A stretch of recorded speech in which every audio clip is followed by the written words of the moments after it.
Hello everyone. Welcome back. Today, we've got some crucial news you don't want to miss. Let's dive right into the top financial headlines and break down what's happening.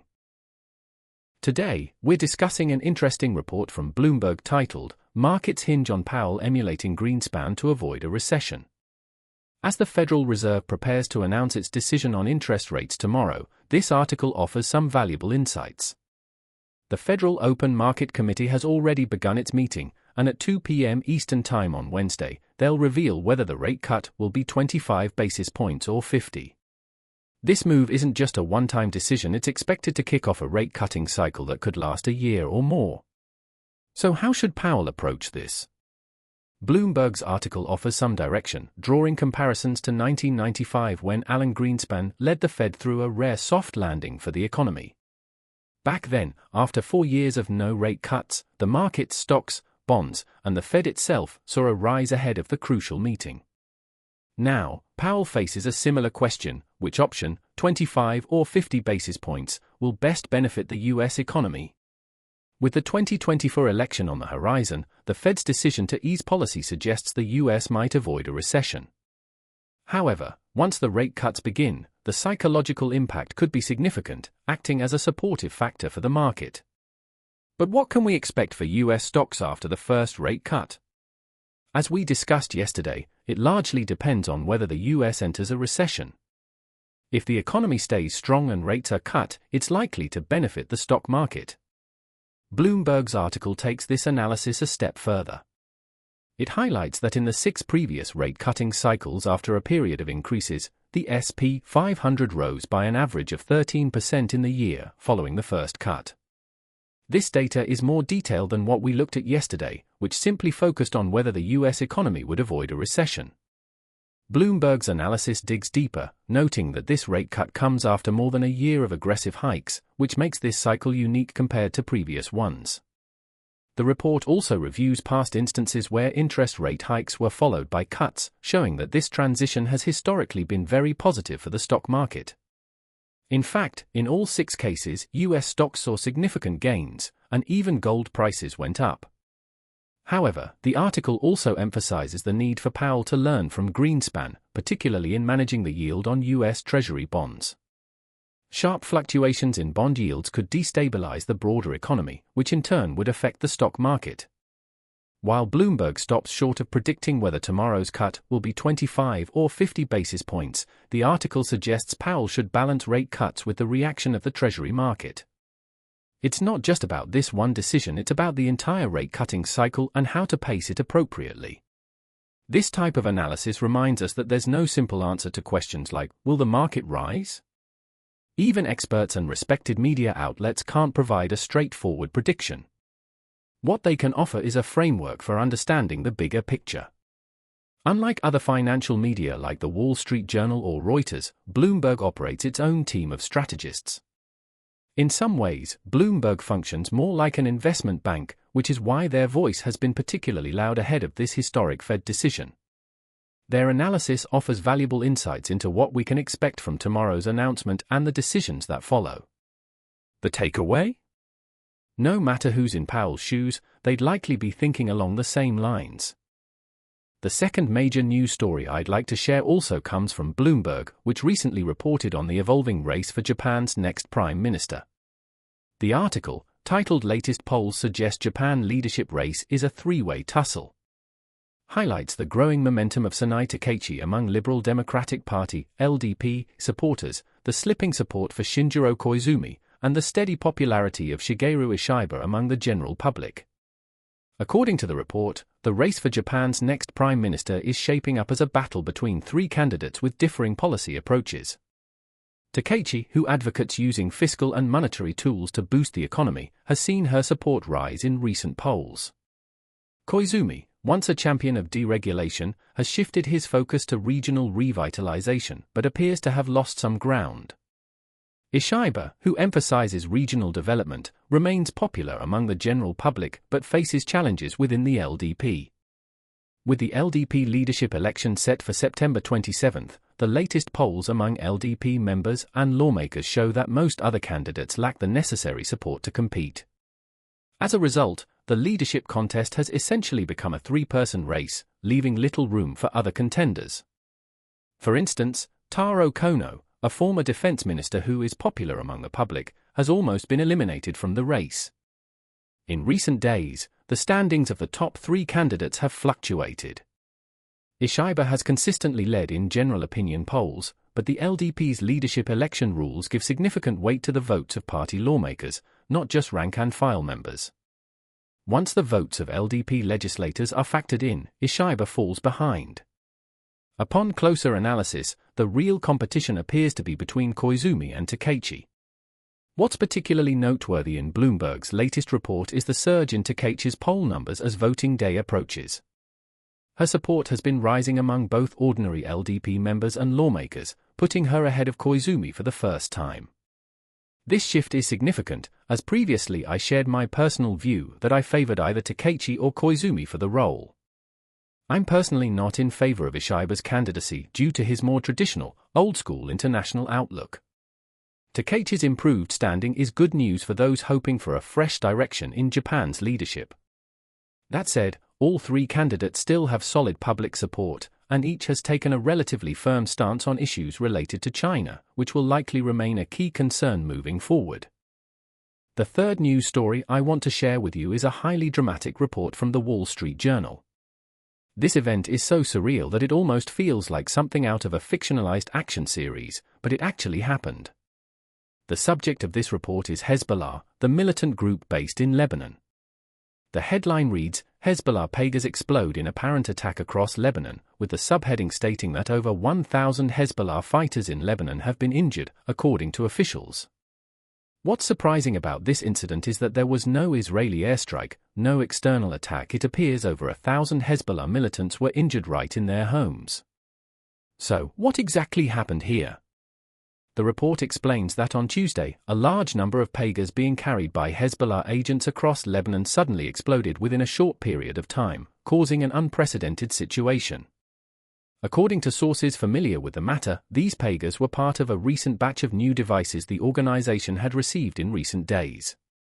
A Hezbollah official stated that hundreds of fighters were issued these new devices, which were promptly distributed to frontline operatives.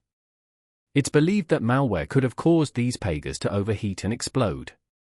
Some individuals reported that the pagers started getting hot, and a few managed to discard them before the explosion. For younger readers unfamiliar with the technology, before cell phones became widespread, there was a transitional device known as a pager. It was a small, portable box that would alert you when someone tried to contact you. It could vibrate, beep, and even display short text messages, a highly convenient communication tool back in the day. But the big question is, why is Hezbollah still using pagers in this age of smartphones? And how did they get their hands on a fresh batch of them just days ago? It's baffling that within almost the same moment, hundreds of these pagers exploded across multiple regions where Hezbollah operates. The exact cause of the explosions remains unclear, and investigations are ongoing. The explosions were concentrated in areas with heavy Hezbollah activity, particularly in the southern suburbs of Beirut. When contacted for comment, the Israeli military declined to respond. A Hezbollah official mentioned that the casualty numbers are rising so quickly they haven't been able to get an accurate count yet, but it seems to have exceeded 1,000 people. There's chaos on the ground, with ambulances rushing through the streets of downtown Beirut as sirens blare.